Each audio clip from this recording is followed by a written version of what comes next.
will. What's on the menu today? Well, I'll tell you what, Courtney, I'm joined by Chef Jonathan Cambra from the Newport Restaurant Group with a cornucopia of local produce and meats and eggs and everything. And this is all stuff that's you can get right now, right?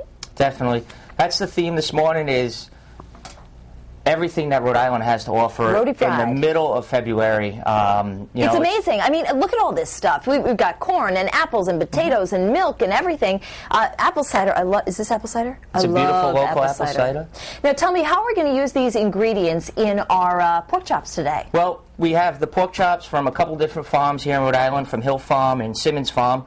And we're going to highlight, really, the essence is highlighting these ingredients and what we can find through the farmers, at the farmers markets, and in our restaurants at Newport Restaurant Group. And because I know that you guys do change seasonally depending on what's fresh, what's available, what's local. It enhances the flavor, enhances the nutritional value of all those things as well. Absolutely. And it supports our local community and the sustainability of Rhode Island. So what we're going to do is we're going to prepare the pork chops. We're going to prepare them with some local onions, garlic, olive oil, a little bit of crushed pepper sauce, and a little Portuguese influence. So they're going to be just pan roasted.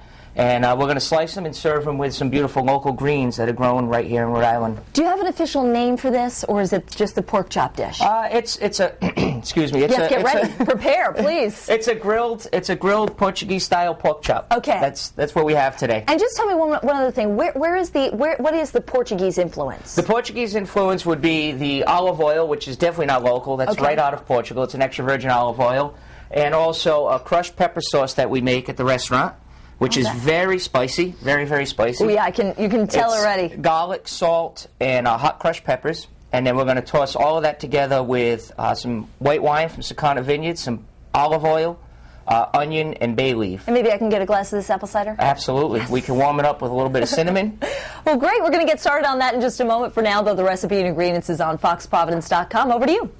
Kitchen, Lily, what's happening with those pork chops? I'll tell you what, we're making a marinade over here for the pork chops, and I was just saying to Chef Jonathan Cambra that I have always felt, maybe it's because I'm not a very good cook, but when I think of pork, I think of it as kind of dry. You know, you have to serve it with applesauce or gravy or something like that. But you're making a marinade. Will that help seal in some of the juices and just make it tender? Yes, it will. Well, this is a wet marinade, similar to like a brine. Okay. With lots of liquid. Okay, aromatics, shallots, garlic, the white wine, a little water, and the Portuguese olive oil. And what that's going to do is we're going to let that sit overnight for about 24 hours. Okay. And that is going to infuse a lot of moisture into that pork chop, because pork is, especially nowadays, has been bred to be lean. Mm-hmm. Okay, so it's actually, over the past generations, has lost a little bit of its flavor, believe it or not. But influence some of these ingredients, like the bay leaf and the shallots and the garlic, and if you could pass maybe the white wine, please. I will pass the white wine. And actually, I love that you guys are using Sakana Vineyards and using a lot of local ingredients that you say is so important. I saw this cornucopia over here of produce that we're going to get into as we continue to make this, but these are available right now. I mean, people can go out to the farmers markets and get just what you guys used to cook with, which you consider the top ingredients. Definitely. And that's the essence of this today, is just really brightening up what is available for all of us in this state, you know, starting here with the wine, the beautiful wines from Sakana. And, you know, it's really important to be able to support the local community. That's what we're all here for, you know, as Rhode Islanders and as New Englanders, of course. And it's just great with really what we have, what these farmers have to offer us. It's really outstanding. Well, I tell you what, we're going to continue to cook with these local ingredients in just a moment. You can get the recipe and ingredients online at foxprovidence.com. For now, though, back over to you. So thanks. We're just back joking in the kitchen here on the Rhode Show this morning. Justin, our floor director, just said, can you imagine if someone showed up to your house with this? And to Jonathan Cambra, I suspect he would be like, cha-ching. And to me, I'd be like, ooh, gourds, I can decorate. Excellent, because I wouldn't know what to do with it. But in any case, I am also enjoying a nice glass of apple cider this morning from Hill Orchard. Yes. We also have a little bit of Rhode fresh milk that, of course, you can get at your local. I mean, I've seen this even at Stop and Shop. Yes, and the all local the eggs and everything. So we're just making some using local produce, which is very important to Chef Cambra over here. You know, as we infuse it with lots of flavor, lots of nutritious elements, and really support the local economy. That's absolutely correct. So what we're going to do, though, is we're going to prepare one quick dish we showed the marinade or the brine in the last segment, and basically it's your onions, your garlic, white wine, olive oil, bay leaf, a little bit of the Portuguese crushed hot pepper sauce.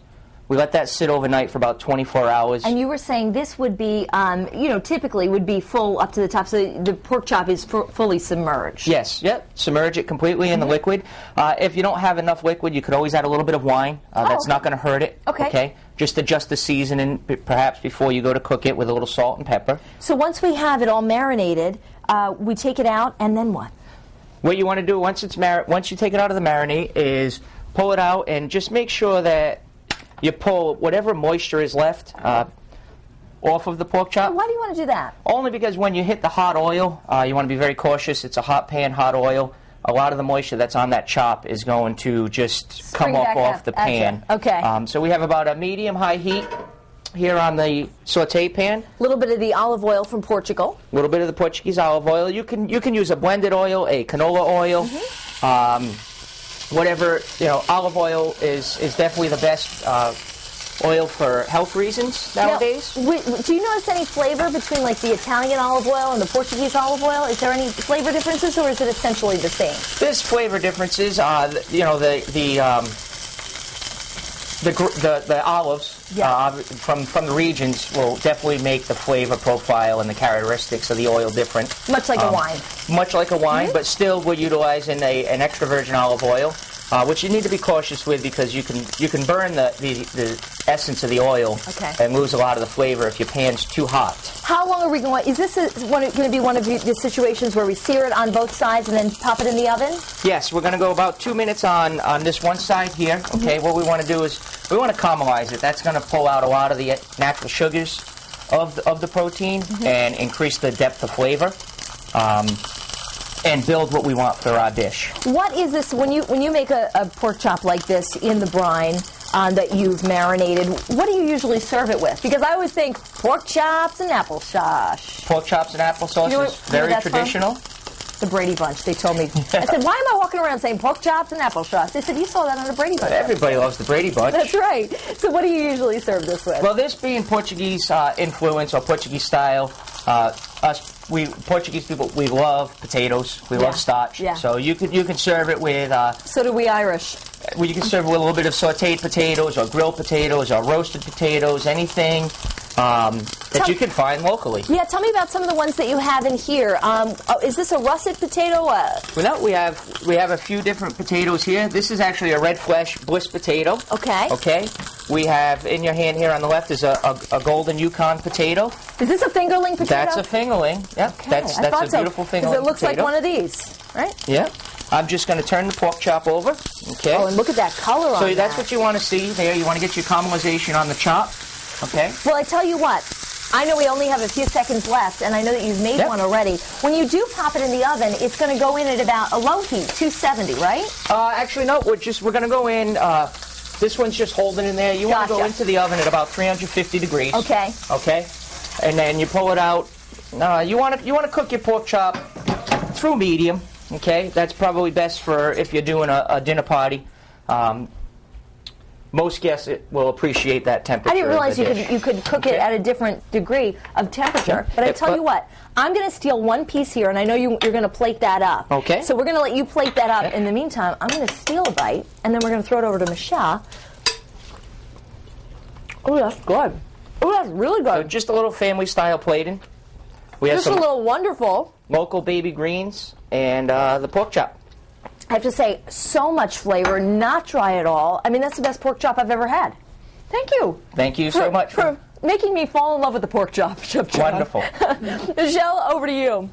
Hey, good morning, guys. We have a few snow showers, actually, and flurries that have worked their way across Rhode Island and southeastern Massachusetts.